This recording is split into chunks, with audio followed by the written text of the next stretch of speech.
BJ Dichter, he is a spokesperson for the Canadian Trucker Freedom Convoy.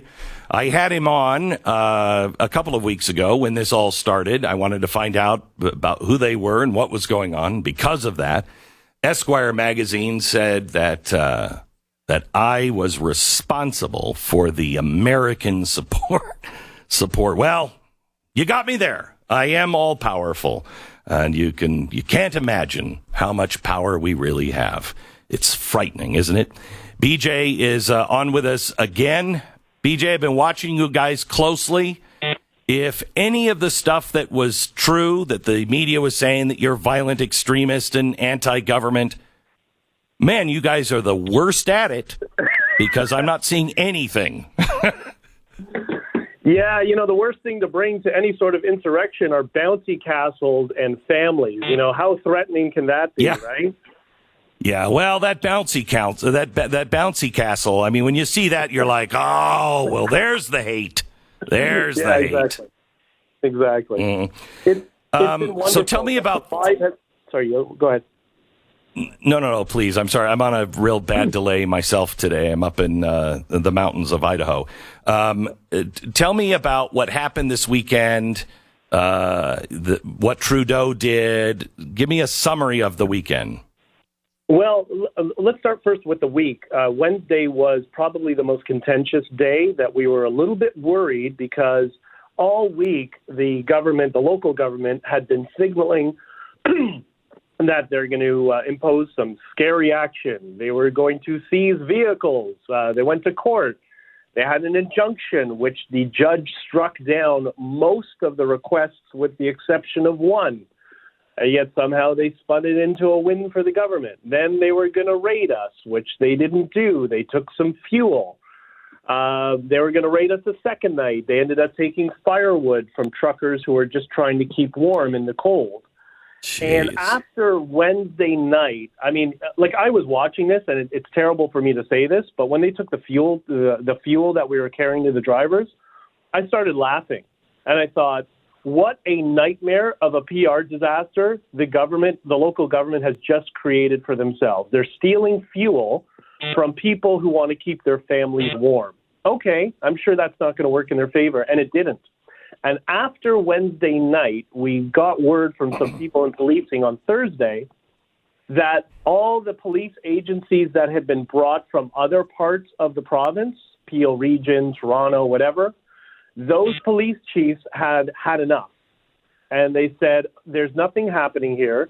These people are peaceful. And quite frankly, we don't want to risk any lawsuits to our police force.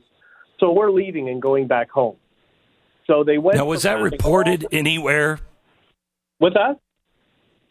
Was that reported anywhere? I mean, are the people of Canada who are not looking at alternative media, are they getting any of this news? Oh, no. But they're getting it if they're following alternative media, like yourself, right. Post-Millennial, National Telegraph, whatever. Then they're going to get it. But what's interesting is because we've shut out the mainstream media, meaning we barred them from our press conferences because we know it would just be calling us names and building up these narratives. We've had these amazing press conferences that went 2 or 3 hours. And the people from the Post-Millennial were chuckling with me. They told me it was fantastic to see that the mainstream media had to follow our feed to get the content of the press release. It was vindicating for them. That's great. Yeah. So, BJ, I've been very nervous because I don't know you guys. I know you from this conversation, the conversation we had, and you sound very reasonable. And what I've seen, from what I can see, seems like these are just good, rational human beings who have said no more. They're not anti-government. They're none of that. And I've been very concerned because a lot of people will get into these protests and they are not disciplined. I noticed that I think you called them block captains, which is exactly what Martin Luther King called his captains. Is there any modeling behind the trucker freedom rally that pulls its inspiration from Martin Luther King?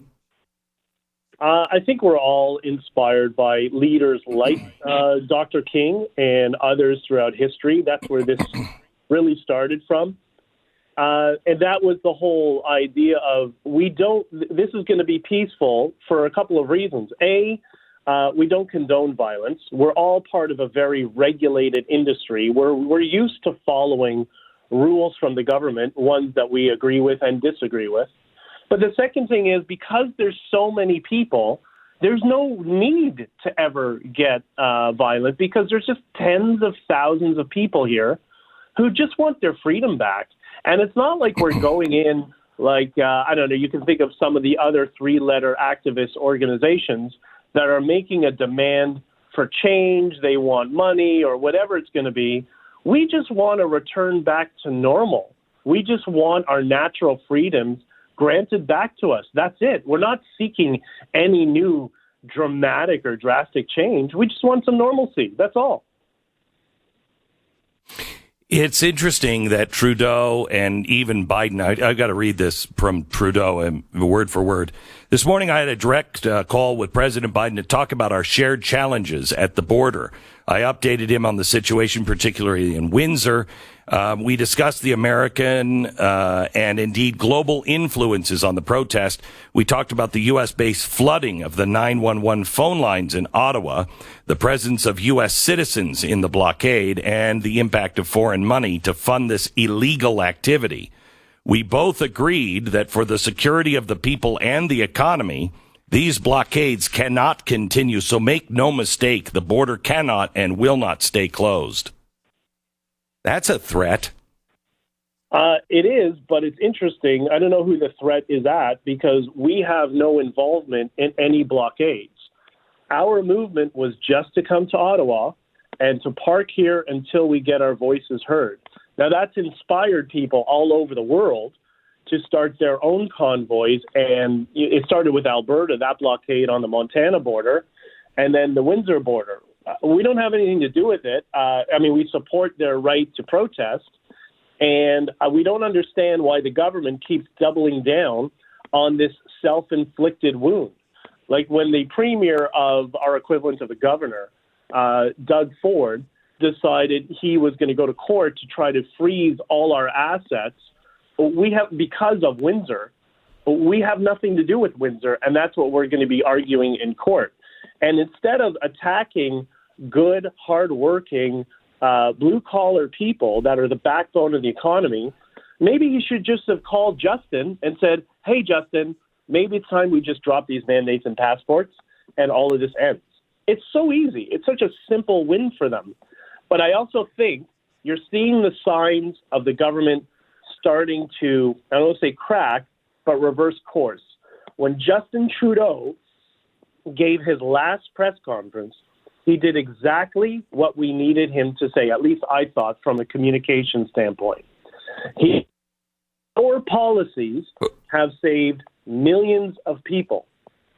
And that tells me, because I do know there are 30 Liberal MPs that are ready to throw Justin Trudeau under the bus and are not happy right now. That tells me that they're now exploring going in the opposite direction. It will take a couple of weeks. It'll take a couple of press conferences. They need to build a narrative where they can claim victory, having had protected all of us. But I think we're at the tail end of this, and we're going in the direction of the government reversing course, as long as everybody remains peaceful, it remains a family atmosphere, everybody is loving to one another, and loving to people in the government who disagree with us. Like I'm not a fan of Justin Trudeau as a politician, but I don't hate him as a person. I don't really care either way. We just want him to make the right decision, and I think they understand that when we're not combative like that, it's very difficult to paint us as any sort of, extremist or any sort of agitator that's going to get aggressive with them, because we have not been. So one of the things that the narrative that they push is this is hurting businesses. This is hurting, mom and pop businesses that just can't get, because the supply lines are broken down, and even just having the trucks, off the road, you're hurting businesses. How do you respond to that? Yeah, so the 2 years of lockdowns and crushing people's livelihoods and everything they worked for, that didn't hurt their businesses. And it's amazing here in Ottawa. There's a few people that have been opening their businesses, despite the fact that the local government is issuing tickets to businesses that open up because it's a state of emergency in the city of Ottawa. So they can't have it both ways. They can't say it's illegal to open up, but if you do, we're going to give you a ticket and it's the truckers' fault. So there's been a few local brave businesses that have opened up despite the restrictions from the local government and Mayor Watson, and their businesses are booming. They love us. I mean, there's one shawarma shop we've been going to every day. Tons of us go. They've never been so busy in their lives, in recent years, especially since COVID. And we're doing everything we can to any business that opens up to give them as much business as possible, just as thanks for standing up and being there for us. We're talking to BJ Dichter. He is a spokesperson for the Canadian Trucker Freedom Convoy in Ottawa. We found out this weekend Give, Send, Go, which was standing firmly, was hacked over the weekend, and a lot of people that gave, they were doxxed and now being harassed for giving to you guys. I wonder where the FBI is on that one. How are you raising money now? Give, Send, Go, that money is actually being held by them, despite the fact that the Ontario government thought it has jurisdiction in the United States. They're learning very quickly that they don't. So Give, Send, Go is holding on to that money while our lawyers litigate this in court and try to get that money released. But what we've been doing, I'm a big Bitcoiner. I have been for many years. And I reached out to the Bitcoin community and said, hey, guys, maybe this is the moment for Bitcoin and for people to learn about self-sovereignty of money and the importance of that. So they banded together. They set up basically the equivalent of GoFundMe, but in the Bitcoin space on a platform called Tallycoin, and it's Bitcoin for truckers. And they've now raised, last I checked, $1.2 million. And that was primarily going to be for legal funds for defense and offense, since we've been targeted and smeared by the fake news media. So I put in a tweet recently, Nicholas Sandman, so they understand where we're going with this. But until then, until we get the other money released, we're going to, I'm hoping by the end of today, actually, I have a meeting with the CEO of an exchange. We'll be processing these Bitcoin donations, converting them into dollars and sending them to the bank accounts to the truckers who've been waiting patiently for some relief, for some fuel, repairs, all that sort of stuff that they needed. That's great. BJ, I wish you all the luck. Stay safe. Stay calm. You guys are making a big difference. And I wish you nothing but the best and peace. Thank you. If you'd like to give, all you have to do is just search for Bitcoin for Truckers, and you'll find Tallycoin.